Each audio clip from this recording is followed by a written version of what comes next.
மாணவர்களுக்கு அனைவருக்கும் இனிய மாலை வணக்கம். இன்று நாம் போட்டித் தேர்வுக்கு தயாராகும் மாணவர்களுக்கும் 10ஆம் வகுப்பு பொதுத் தேர்வு எழுதும் மாணவர்களுக்கும் பயனுள்ள வகையில் இலக்கண பகுதிகள் இன்று நம்ம பார்க்க இருக்கிறோம். 10ஆம் வகுப்பு பாடப்பகுதியில் முதல் இலக்கணமான இனிக்கும் இலக்கணம் என்ற பகுதியில எழுத்து சொல் என்ற இலக்கண பகுதியில மேற்பகுதி, அது தொடக்கத்தில் பார்த்தீங்கன்னா ஒரு செய்தி கொடுத்திருப்பாங்க. அந்த செய்தி என்ன அப்படின்னா, இலக்கணத்தின் சிறப்பு யாது அப்படின்னு கொடுத்திருப்பாங்க. பொதுவா பார்த்தீங்கன்னா இங்க தமிழ் இலக்கணத்தை அவங்க சொல்ல வரல. பொதுவா இலக்கணத்தின் சிறப்பு யாது, அது எந்த மொழியாக இருந்தாலும் இலக்கணத்தின் சிறப்பு என்ன முதல்ல நம்ம தெரிஞ்சுக்கிறோம். இது 10ஆம் வகுப்புல பார்த்தீங்கன்னா எழுத்து சொல் இலக்கண பகுதியில அந்த தலைப்புக்கு மேல இந்த செய்தி கொடுத்திருப்பாங்க. இது யாரும் மாணவர்களுக்கு அவ்வாறு அறிந்திருக்க வாய்ப்பில்லை. ஆனால் இருந்தாலும் வினாத்தாளில் இவ்வினா இடம்பெறுவதற்கு அதிக வாய்ப்பு இருக்கு. அதனால் மாணவ செல்வங்கள் இந்த பகுதியை தெளிவாக பார்த்து கொள்ளும்படி அன்புடன் கேட்டுக்கொண்டேன்.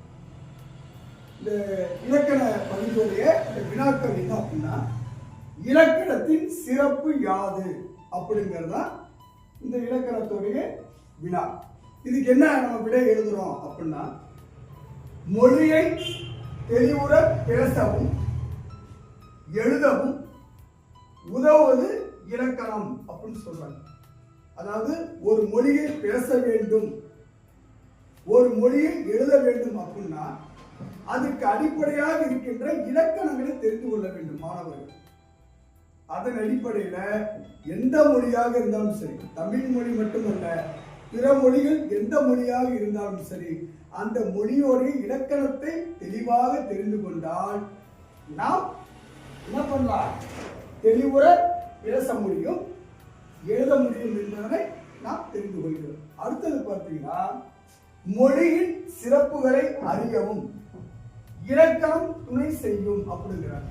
அதாவது மொழியின் சிறப்பு, ஒரு மொழி பழமை வாய்ந்த மொழி, ஒரு சிறப்பான மொழி, அனைவரும் அறிந்த மொழி என்பதற்கு ஒரு மிகப்பெரிய ஒரு உறுதுணையாக இருப்பது எது என்றால் இந்த இலக்கண பகுதி தான்.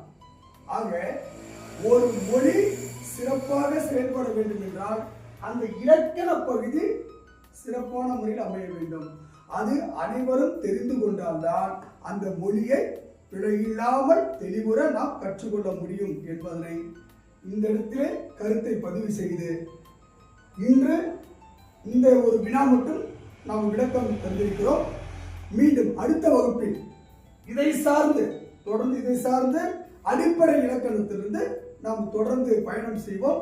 நேயர்கள் அனைவரும், மாணவர்கள் அனைவரும் உங்களை பயனுள்ள வகையில் இந்த இலக்கணத்தை தெரிந்து கொள்ளவும், ஏதாவது உங்களுக்கு இலக்கணத்தில் ஐயம் இருப்பின் நீங்க கீழே பதிவிடலாம், அதுக்குரிய விளக்கம் தரப்படும். நன்றி, வணக்கம்.